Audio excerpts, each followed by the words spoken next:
నీ శరీరాన్ని ఏం చేయాలండి? ఎదిరించాలి. ఈ శరీర కోరికలను తిరస్కరించాలి. నీ శరీరాన్ని ఉపేక్షించాలి. నీ శరీర కోరికలను చంపేయాలి. నీ ఆశలను చంపేయాలి.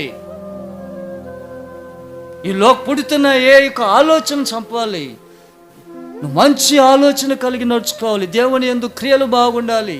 నేను ప్రార్థనకు వస్తున్నాను పోతున్నాను అంటే నువ్వు మార్పు చెందలేదంటే నీలో లోపం ఉన్నట్లే. నీలో వాక్యం లేదు. ఏమి లేదు? నీ వాక్యం విత్తబడేటప్పుడు త్రోవ పక్కన పడాలనా, రాతి నేలను పడాలనా, నీ హృదయంలో పడాలనా? మన హృదయంలో పడాలి వాక్యం అనే విత్తనం. వాక్యం అనే విత్తనము మన హృదయంలో పడాలి.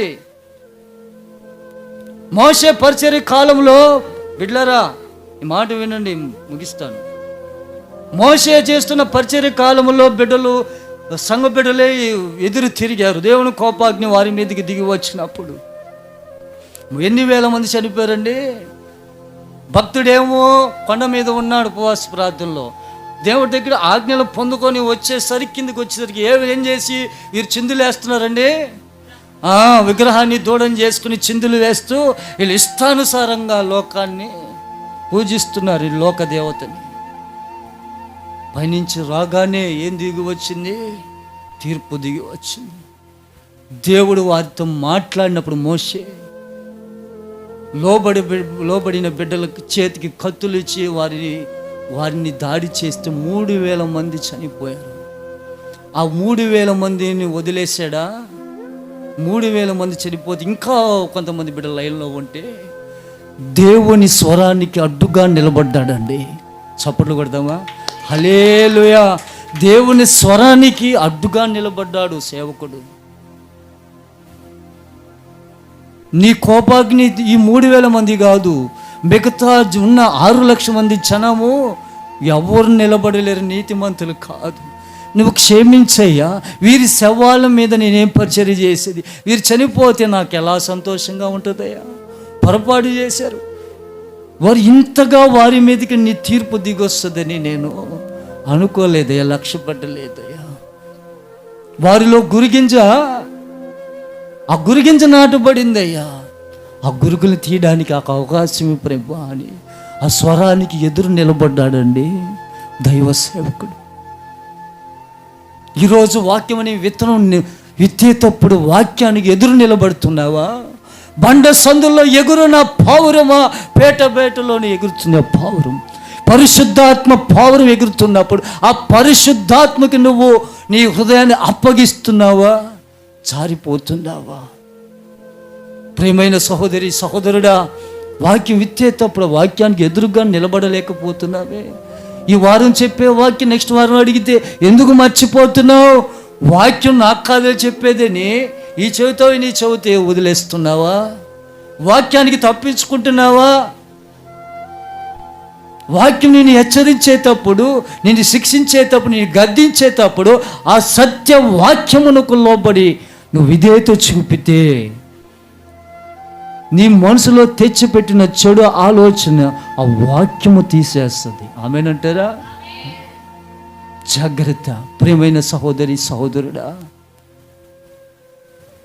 మనం నీతిమంతులుగా జీవించాలండి. దేవుని యందు మృతులైన వారు ధన్యులు, వారు నా గ్రంథంలో రాయి వారి పేరు అంటున్నారు. వాళ్ళు ఎలా దేవుని యందు మృతి చెందితే ఎలా మాట్లాడగలుగుతున్నారండి నీతిమంతులు? చూడండి, ఆ కింద వచనంలో చదువుతాం. అక్కడే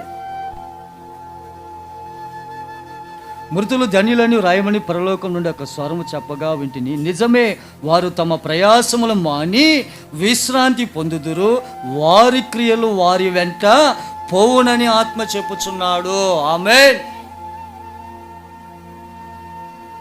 చూడండి, మనం వెళ్ళేటప్పుడు మన వెంట ఏ వస్తాయండి? దేవుని సన్నిధికి వెళ్ళేటప్పుడు మన క్రియలు వస్తాయి. ఆ క్రియలు మనం చేయకపోతే రేపు దేవుని సన్నిధిలో నిలబడగలమా? దేవుని నేను చెప్తున్న మాట ఇది, దేవుని వాక్యం చెప్తున్న మాట. నిజమే, వారు తమ ప్రయాసములు మాని విశ్రాంతి పొందుదురు. ఎప్పుడు విశ్రాంతి పొందుతావు? ఎప్పుడు విశ్రాంతి పొందుతావు? నీ సమయం అయిపోయినప్పుడు, దేవుని సన్నిధికి వెళ్ళినప్పుడు అక్కడ విశ్రాంతి పొందుతావు. ఏ ప్రయాసం పడితే దేవుని యందు మృతులైన వారు ధన్యులు అంటున్నారండి. దేవుని పనిలో ప్రయాసపడితే, ఏ పనిలో ప్రయాసపడితే, అమ్మా బిడ్డలారా, నువ్వు ఏ పనిలో ప్రయాసపడాలి? కుటుంబ పనిలోనా, ఏమండి, వ్యాపారంలోనా, ఆదివారం వస్తుందంటే వ్యాపారం చేయడంలోనా, ఇంకే పనిలోనూ, దేనిలో ప్రయాసపడాలి? దేవుని పనిలో ప్రయాసపడి మృతి చెందితే వారిని పరలోక జీవ గ్రంథంలో వారి పేరు రాయబడి ఉంటుంది. ఇది ప్రయాసపడిన గింజ, మంచి గోధుమ గింజ. ప్రయాసపడలేని గింజ ఏది? ఇప్పుడు చెప్పండి. గురి గింజ. నువ్వు ప్రయాస పడని గింజగా ఉంటావా? నువ్వు ప్రయాసపడే గోధుమ గింజగా నువ్వు మారుతావా? చెప్పండి బిడ్డలారా, చేతులు ఎత్తి చెప్పండి దేవుని దగ్గర. ఏమండి, నువ్వు ప్రయాసపడి భారం మోసే గోధుమ గింజగా ఫలిస్తావా? నేను ప్రయాసపు మాకు వద్దయ్యా, నేను పడను, నా ఇంటి ప్రయాసే, నేను భారమే నేను మోస్తానని, ఈ లోక భారమే మోస్తాను కానీ, ఏమండి, దేవుని భారం నేను మోయినయ్యా అని నువ్వు చేతులు ఎత్తావా? నువ్వు దేనికి ఎత్తుతావు? ఇప్పుడు ప్రాధాన్యత చూపిస్తావు. ఇప్పుడు ఎత్తండి. ఎవరు మంచి గోధుమగా ఫలించాలని ప్రయాసపడుతున్నారు? చెప్పండి. ఎవరు? చెప్పండి బిళ్ళరా. మంచి గోధుమగా గింజగా నువ్వు ఫలిస్తే, రేపు వచ్చే ఆదివారం ఇదే మాట అడుగుతాను, అప్పుడు నువ్వు చెప్పాలి. నువ్వు చెప్పలేకపోతే నీలో ఏం మొలిచి ఉంటుంది? జాగ్రత్త. ఈరోజు ఈ వాక్యం నీకు నాకు తగిలిందని బాధపడాల్సిన అవసరం లేదు. మన బుద్ధిని మార్చడానికి వాక్యం, మన ఆత్మీయ జీవితంలో ఎదగడానికి వాక్యం. దేవుని రాజ్యములో మంచి గోధుమ గింజగా నువ్వు ఉండాలని కదా దేవుని మన కొరకు భూమి మీదకి వచ్చి ఆయన ఎంత ప్రయాసపడ్డాడండి. మన భారం అంతా ఆయన మీద వేసుకొని ఆయన మోసి కలువరి సిలువలో నీ కొరకు నా కొరకు ప్రాణం పెట్టాడు. ఈ లోక భారాన్నంతా ఆయన మీద వేసుకున్నాడు. ఈ మనం చేసిన పాప దోషాలంతా ఆయన మీద వేసుకున్నాడు. నువ్వు ప్రతిరోజు పాపం చేస్తూ, ఆలోచన ద్వారా పాపం, శరీరం ద్వారా పాపం, క్రియల ద్వారా పాపం, అన్ని రకరకాలుగా మనం చేస్తుంటే మనం ఎలా దేవుని రాజ్యంలో అడుగు పెట్టగలము? ఎలా పరిశుద్ధులుగా జీవించగలము? వాక్యము సబ్బు వంటిది కాదా? వాక్యము సుత్తి వంటిది కాదా? వాక్యము అగ్ని వంటిది కాదా? వాక్యము ఎలా మారుతుంది? నువ్వు రుద్దుకుంటే సబ్బుగా మారుతుంది. నిన్ను పుటం వేయడానికి సుత్తిగా మారి నీ తట్టగొడుతుంది. నీ అగ్నిలో పుటం వేయడానికి వాక్యము మారుతుందండి. నువ్వు శ్రమల కొలిమిలో నువ్వు పుటం వేయబడుతున్నావా? బిడ్డలారా, దేవుని పనిలో నువ్వు నలగొట్టబడాలి. దేవుని పనిలో వాడబడాలి. సువర్ణమయమైన పాత్రగా నువ్వు వాడబడాలి. నేను ఆ సంఘానికి వెళ్ళి చూసినప్పుడు నాకెంతో బాధ వేసింది. బయట సంఘస్థులు వచ్చిన వాళ్ళందరూ పడిపోతున్నారు. మా సంఘంలో ఒకరు, ఇద్దరు, ముగ్గురు ఉన్నా ఎవరు పడిపోవటం లేదయ్యా. ఇచ్చిన నమ్మకమైన బిడ్డల్ని మంచి గోధుమలే ఇచ్చే ప్రభా, అందును బట్టి సంతోషించానండి. మీ పక్షంలో సాక్ష్యంగా నేను ఆలోచన చేశాను. మా సంఘంలో ఎవరు చేయబట్టి ప్రార్థన చేసి మీరు పడిపోతున్నారా? లేదు కదా. ఏం పొందుకుంటున్నారు మీరు? పరిశుద్ధాత్మ అనగా మీలో ఏముంది? మంచి గోధుమ గింజ వలె నువ్వు ఫలిస్తున్నావు. నిన్ను హెచ్చరిస్తున్నాడు దేవుడు. నువ్వు అతిశయించొద్దు.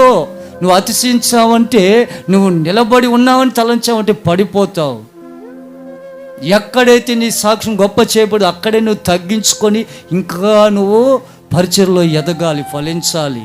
కాబట్టి ప్రియమైన సహోదరి సహోదరుడా, ఈరోజు నీవు నేను మంచి గోధుమ గింజగానే ఎదగాలనే దేవుని చిత్తం. గురి గింజగా నువ్వు ఉండాలని దేవుని చిత్తం కాదు. గురి గింజగా ఉండాలని ఎవరి చిత్తము? చెప్పండి. ఇప్పుడు గురి గింజగా ఉండాలని ఎవరి చిత్తము? అపవాది చిత్తం. అపవాది చిత్తాన్ని నువ్వు జరిగిస్తావా? దేవుని చిత్తాన్ని జరిగించే బిడ్డగా నువ్వు సంఘంలో నాటబడి ఉంటావా? చెప్పండి బిడ్డలారా. దేవుని చిత్తాన్ని జరిగిస్తానని నేను సంఘంలో నాటబడాలి. నాటబడిన నిన్ను నన్ను దేవుడు ఫలిస్తాడు. నీకు శ్రమ వచ్చిందా, ఆ శ్రమలో నుంచి విడుదలిస్తాడు. నువ్వు అప్పుల శోధనలో నలిగిపోతున్నావా, అప్పుల బాధలో నుంచి దేవుడు లేవనెత్తాడు. నిన్ను ఆర్థిక పరంగా కూడా ప్రభువు ఆశీర్వదిస్తాడు. చీకటి నిన్ను శోధిస్తుందా, నువ్వు సంఘంలో నాటబడి నువ్వు ఫలిస్తే నీలో నుంచి ఆ చీకటి క్రియలను తీసేస్తాడు. నీలో పాపక్రియలు చేస్తున్నావా, నువ్వు సంఘంలో నాటబడి నువ్వు ప్రార్థనలో ఫలిస్తే ఆ పాపాలన్నీ తీసేస్తాడు ప్రభు. ప్రతిదీ ప్రభువు దగ్గర ఉంది. మన ప్రభువు సమర్థుడైన దేవుడు. నిన్ను నన్ను పరలోక రాజ్యములో చేర్చడానికి సమర్థుడైన యేసయ్య. నువ్వు ఆరాధిస్తున్న దేవుడు ఎవరు? సమర్థుడైన యేసయ్య. నిన్ను నన్ను పరలోక పట్టణాన్ని చేర్చగలిగినటువంటి ఏకైక దేవుడు, నువ్వు నేను ఆరాధిస్తున్న దేవుడు నజరేయుడైన యేసుక్రీస్తు ప్రభుల వారు. ఆమేన్, హల్లెలూయా.